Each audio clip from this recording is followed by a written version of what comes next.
Série Sherlock est de retour ce soir sur France 2, mais attention, pas avec une nouvelle saison, mais un épisode spécial programmé exceptionnellement en prime time. Alors que nous réserve cette soirée autour de la fiction anglaise à succès? Pour en parler, nous sommes en ligne avec Alain Carazé, notre spécialiste des séries. Bonjour Alain. Bonjour Guillaume, bonjour Anissa. Bonjour Alain. Alors tout d'abord, pour ceux qui ne connaissent pas encore la série Sherlock, est-ce que vous pouvez nous résumer son intrigue? Ah ben complètement, Sherlock, c'est le Sherlock Holmes de Conan Doyle. C'est le grand classique de la littérature britannique. C'est l'enquêteur qui a mis en place vraiment pratiquement toutes les séries policières, tous les romans policiers. Enfin voilà, c'est le Sherlock Holmes. Sauf que ce Sherlock-là n'est pas la énième adaptation des romans de Conan Doyle. C'est un Sherlock Holmes contemporain. Une version moderne. C'est une version moderne. Ce ne sont pas des adaptations littérales des romans de Conan Doyle. Sherlock vit à Londres de nos jours. Holmes vit à ses côtés à Londres de nos jours. Tous les personnages sont de nos jours donc à Londres.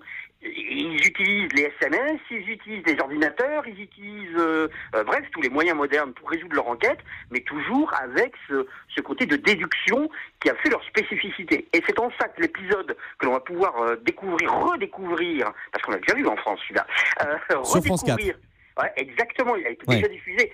Et là, je fais une parenthèse, c'est vrai que c'est un petit peu incompréhensible. C'est très bien de le passer sur France 2 ce soir, mais on l'a découvert sur France 4 au mois de mai en prime time, tout comme d'ailleurs l'intégralité de la série. Et là, d'un seul coup, France 2 se réveille et nous diffuse en prime time Sherlock, alors que ces dernières semaines, c'était quand même à minuit, quoi. Il fallait le lundi soir. Mais il y a de plus en plus de chaînes hertziennes qui rediffusent des programmes qu'on a déjà vus sur la TNT. C'est un phénomène qu'on voit de plus en plus à la télévision. Alors, j'ai vu cet épisode et le personnage de Sherlock, vous allez me dire si vous êtes d'accord avec moi, il fait un peu penser à celui du mentaliste sur TF1 dans ses raisonnements. Vous êtes d'accord? C'est surtout le mentaliste qui fait penser à Sherlock Holmes, mais je suis complètement d'accord avec vous.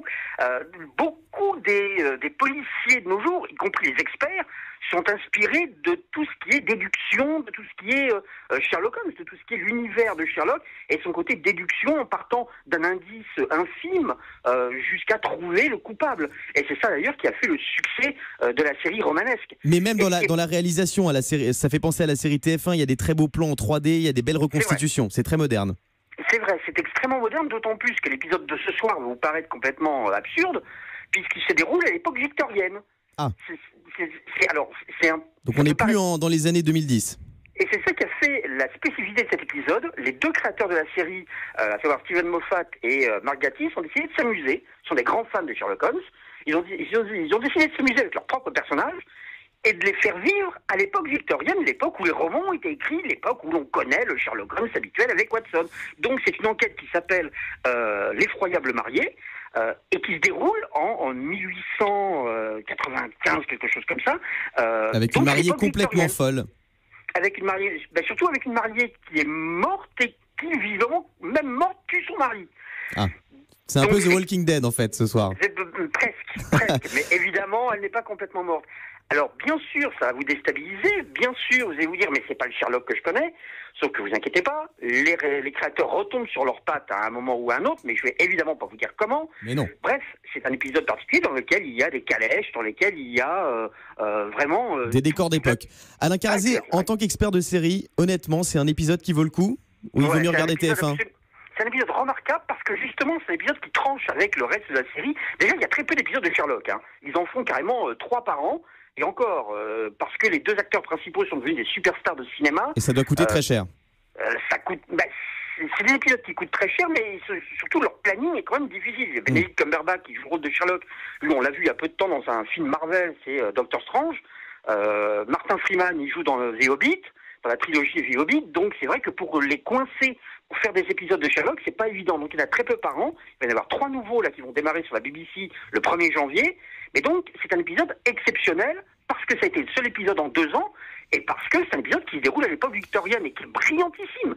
Et c'est d'une richesse visuelle absolument incroyable. C'est un épisode qui fait 1h30 et il est absolument brillant, passionnant de bout en bout et il ne vous lâchera pas. Brillantissime. Ah ouais, vraiment. Merci beaucoup. Sherlock est une série absolument remarquable. Merci pour votre analyse, Alain Carazé. Et puis tiens, puisqu'on est au lendemain de Noël et que certains vont échanger leurs cadeaux, rapidement, votre top 3 des meilleures séries de tous les temps à offrir à ses proches. Rapidement.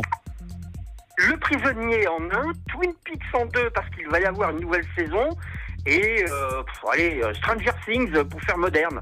Vous avez noté, Anissa? Oui, j'ai noté, mais je suis pas tout à fait d'accord. Moi, il y a l'intégrale de Friends aussi qu'on peut offrir à ses amis. Ah oui, mais bien sûr. Alors je change Stranger Things pour l'intégrale de Friends. Merci, Alain. C'est un incontournable. Vous savez quoi m'offrir, Anissa, puisque vous ne m'avez rien offert pour Noël et je suis très triste. Merci beaucoup, Alain Carazé. Je rappelle que vous êtes journaliste spécialisé dans les séries télé. On vous retrouve notamment dans Télé 2 semaines.